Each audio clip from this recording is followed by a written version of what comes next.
Alright, hello math fans. Today's topic is called the discriminant. Now, I know I mentioned it in my last video in the quadratic formula as part of the problem, but let's talk about that now.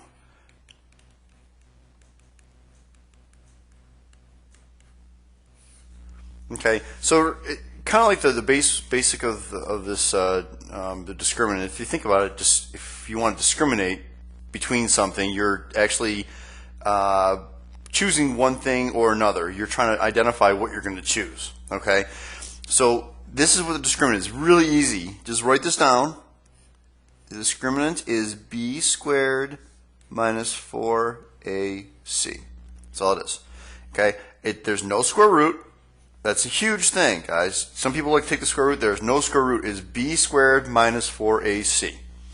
So that's all you do, is you plug in the value of a, b, and c into this equation, and you come up with an answer. So that's the discriminant.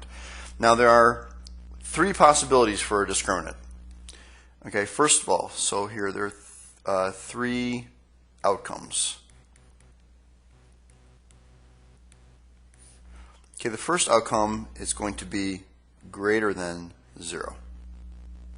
Okay, if it's greater than 0, then there are two real solutions. All right, that's how many solutions there are. If it's greater than 0, there are two real solutions.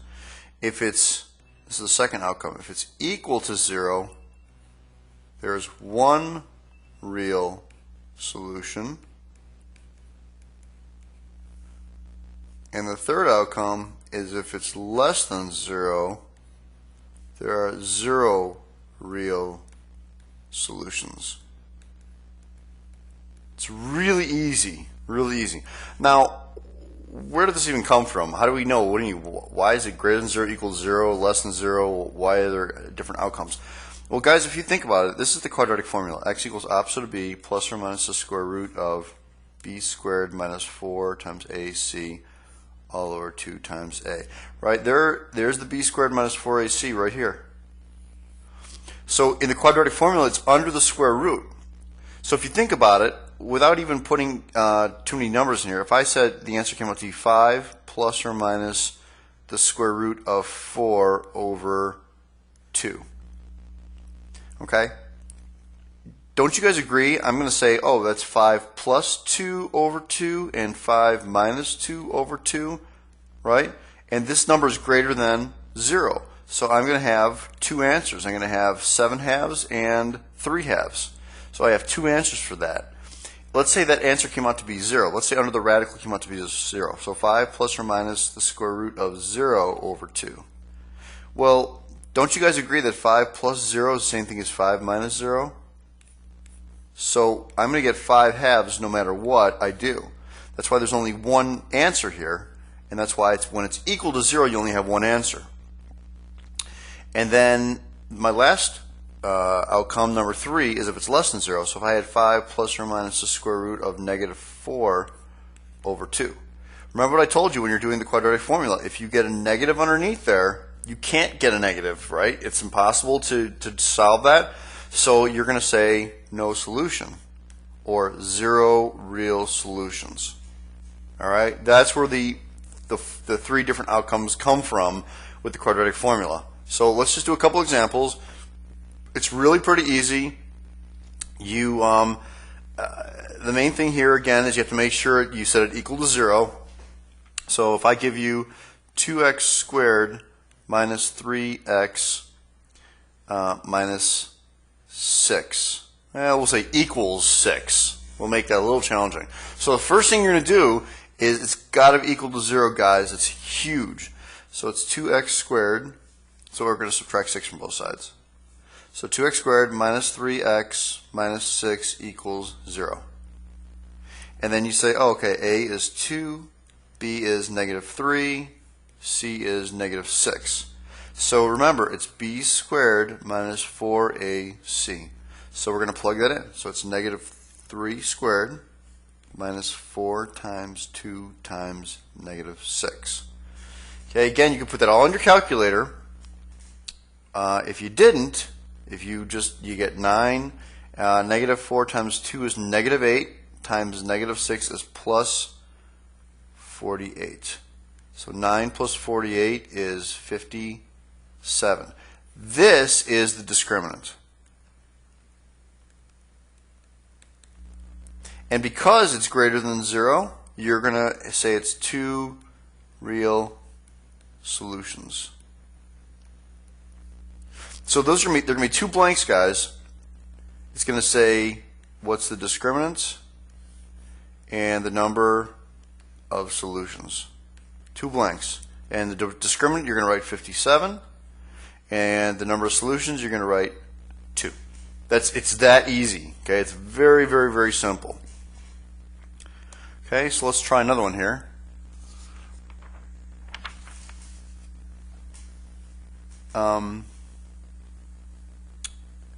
Let's see. 9x squared minus 6x equals negative 1. Okay, again, got to move that over. And we're going to have 9x squared minus 6x. So I'm going to add 1 to both sides, right? Plus 1 equals 0. So A is equal to 9, B is equal to negative 6, C equals 1.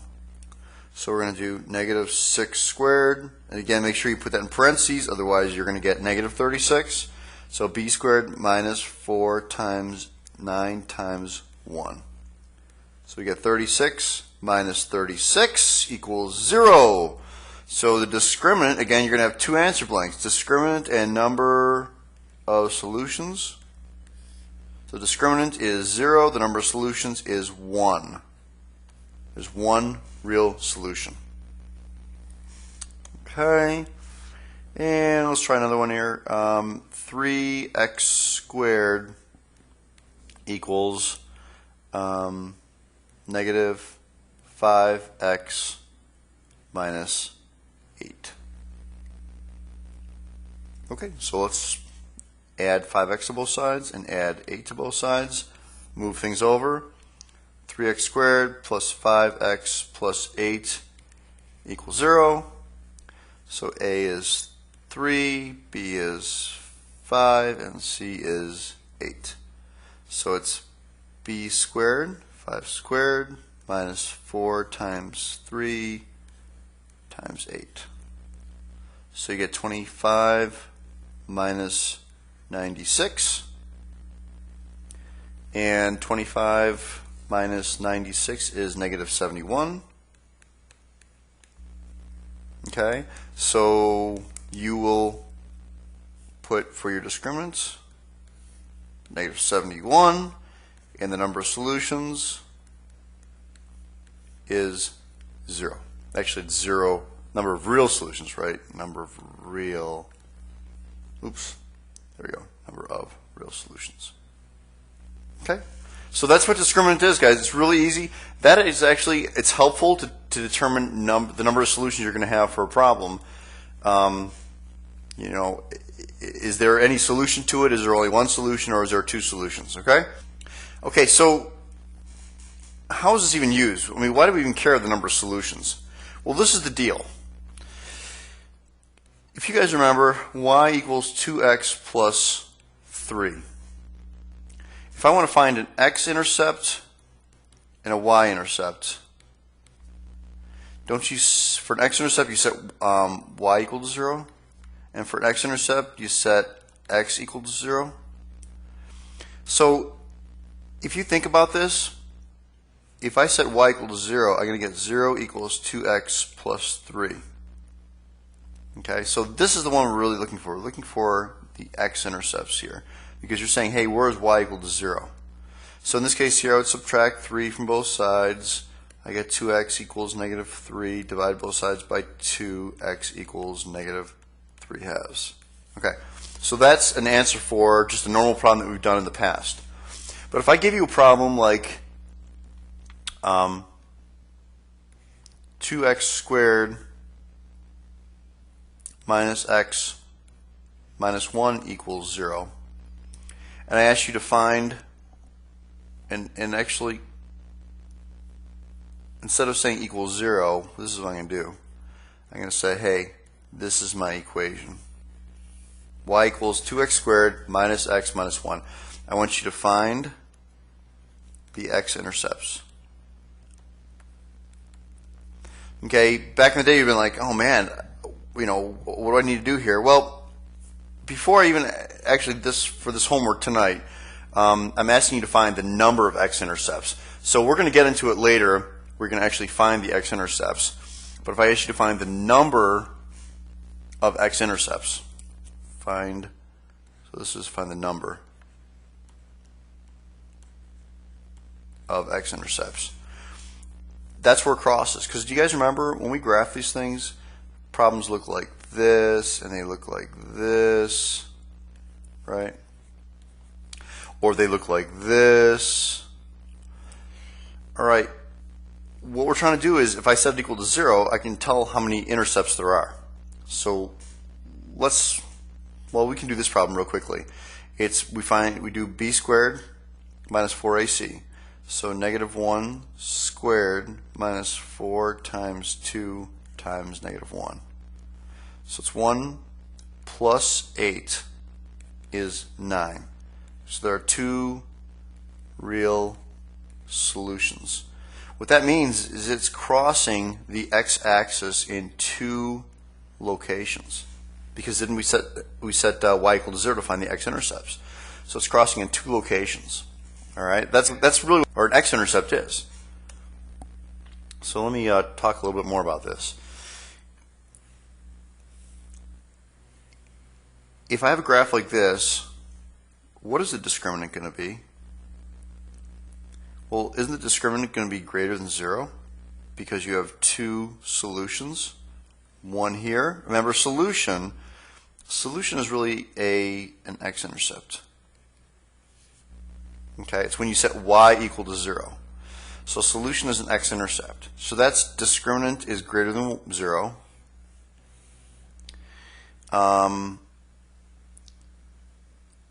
Let's look at this one. What do you think the discriminant is for this one? Where is it crossing the x-axis? It's not. It's not crossing the x-axis. So the discriminant is less than, not equal. The discriminant is less than 0. So this is no solution, or no real solution. And then the last one is, what happens if it just touches it right here and it goes up? So it touches it just in one spot. Well, that's D discriminant is equal to 0, so it's one solution. Okay, that's what the graph looks like when you're actually graphing these. If it just touches in one spot, it's one solution, discriminant is 0. If it doesn't touch it at all, it's no solution, discriminant is less than 0. And if it's greater than, or if it touches it in 2 places, the discriminant is greater than 0. Okay, so that's kind of that's the concept behind using the discriminant to really determine number of x-intercepts that you're going to have for your graph. That's all you do is just kind of plug it in, and if, of course, you're going to have y equals 5x squared minus 6x minus 1. And you're going to plug in the a, b, and c and determine how many x-intercepts you're going to have based on these 3. And I know I wrote this here. I said, it's got 2 x-intercepts. This one has 0 x-intercepts. And this one has 1 x-intercept. Okay? All right, so hopefully you learned a little bit with discriminant, how it's used, and even for finding the x-intercepts. All right? Have a good day, math fans. Bye-bye.